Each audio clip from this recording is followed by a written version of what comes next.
If you have crossed the age of 60 and have ever had your blood pressure checked, it is very possible someone said to you with a smile, "A little high blood pressure is normal at this age." And often, people stop looking at their numbers from that very day. Because when everyone says the exact same thing, it starts to feel like the truth. But cardiologists say a completely different thing. The most dangerous part of blood pressure is not that number which appears on the machine, rather it is that belief that, it must be fine for my age. Because of this very belief, thousands of people for years do not even feel the increasing pressure on their blood vessels. There is no pain. No warning is given. This is why hypertension is called a silent killer. It often does not make noise, it leaves its impact silently. I remember Michael, a 69-year-old retired pilot. Every year he had his annual physical, and every time nearly 156/80 appeared written on the machine. He always laughed and said, "I feel completely fine." If there were a problem, the body itself would tell me. But a few months later, his wife noticed a strange thing. Michael started getting tired faster than before. Climbing stairs was not difficult, but it was not as easy as before either. He considered it merely aging. Right here, many people make a mistake. Not every change happens because of blood pressure, but waiting for symptoms every time is not wise either. And from this, a very important question arises. After all, which number do cardiologists look at first on the machine, and why do many seniors ignore that exact number? But the story does not end here. If you sit in a cardiologist's room and ask, "Doctor, what is the first thing you look at in a blood pressure report?" then it is very possible they look first toward the top number, that is systolic blood pressure. Why? Because after 60 years, blood vessels gradually lose their elasticity. When arteries do not remain as flexible as before, then with every heartbeat, more pressure falls on them. This is why in many older adults a condition is seen which is called isolated systolic hypertension. In this, the lower number is near normal, but the top number continuously keeps rising. Therefore, if a reading is 162/74, then becoming satisfied merely by seeing that the lower number is fine can be a false comfort. I remember Susan, a 72-year-old retired librarian. Her husband David every time looked at the screen of the blood pressure machine and said, "74 is completely good. There is nothing to worry about." Susan also came to believe this exact thing. But during her annual heart checkup, the cardiologist looked at the report and said, "The number I am worried about is not 74.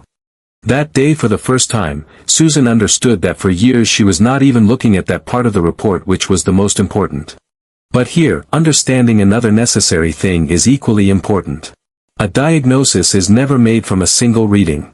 If ever a systolic reading comes above the recommended range, then it is necessary to look at it with context. In cardiology, patterns, repeated readings, and complete medical history hold more importance compared to just a single number. And right from here the next question arises, if a single number cannot be relied upon, then how do doctors decide that blood pressure is truly going out of control? But the real story begins now. Think, in the morning at home, your blood pressure comes out to be 136/78. On that same day in the doctor's clinic, that exact same machine shows 154/80. So then which number should be believed? Right here, cardiologists do not look only at numbers, they look at the behavior of the numbers. Blood pressure is not a picture, but like a film. If you look at only one frame, the complete story will never be understood. This is why experts often recommend that if readings repeatedly come above the expected range, then a record of them should be kept at home as well. Taking a reading at the same time, from the same arm, and after sitting peacefully for 5 minutes can give more meaningful information compared to random readings taken here and there. I remember Robert, a 73-year-old retired mail carrier. He was completely convinced that his blood pressure always stayed high. But his daughter, who was a registered nurse, said just one thing. "Dad, give yourself 5 minutes before the machine." Robert stopped taking readings in a hurry for the first time. For 1 week, he wrote down his numbers every morning and evening. Then he came to know that not every reading of his was high, but there was certainly a pattern. Some days the readings would be completely fine, and some days they repeatedly went above the recommended range. This exact pattern showed his doctor the real picture.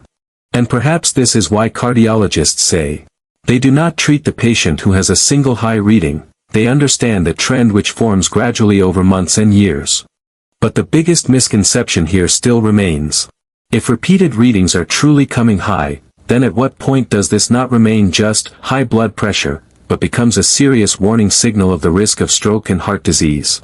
And now that question whose answer you perhaps wanted to take from this entire video. After all, how much blood pressure is truly too high? The truth is that cardiologists do not wait for just one magic number.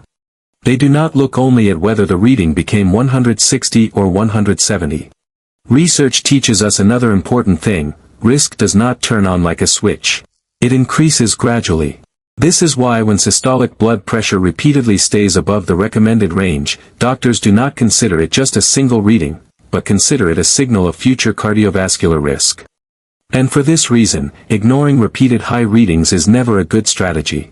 But I still remember an incident today. In the emergency department, a 77-year-old retired police officer was brought in. I will call him Joseph. After the stroke, when his wife was spoken to, she said just one sentence. We always kept thinking that his blood pressure must be fine according to his age. This sentence is not just of Joseph's family. This can become the story of every home where a blood pressure machine is present, but its numbers are never understood seriously. This is why the biggest lesson of this video is not remembering any single number. The biggest lesson is never dismiss blood pressure by calling it normal for my age. If readings repeatedly come above the recommended range, then record them and discuss them with your doctor.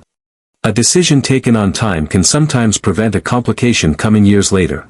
And that line of today's video which I want you to always remember. A stroke often does not happen in a single day. It can be the result of those thousands of silent blood pressure readings which we for years keep ignoring by calling them fine for my age.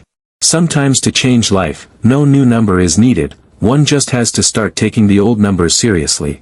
If today's video was beneficial for you, then do tell in the comments, what is your age, and how often do you check your blood pressure?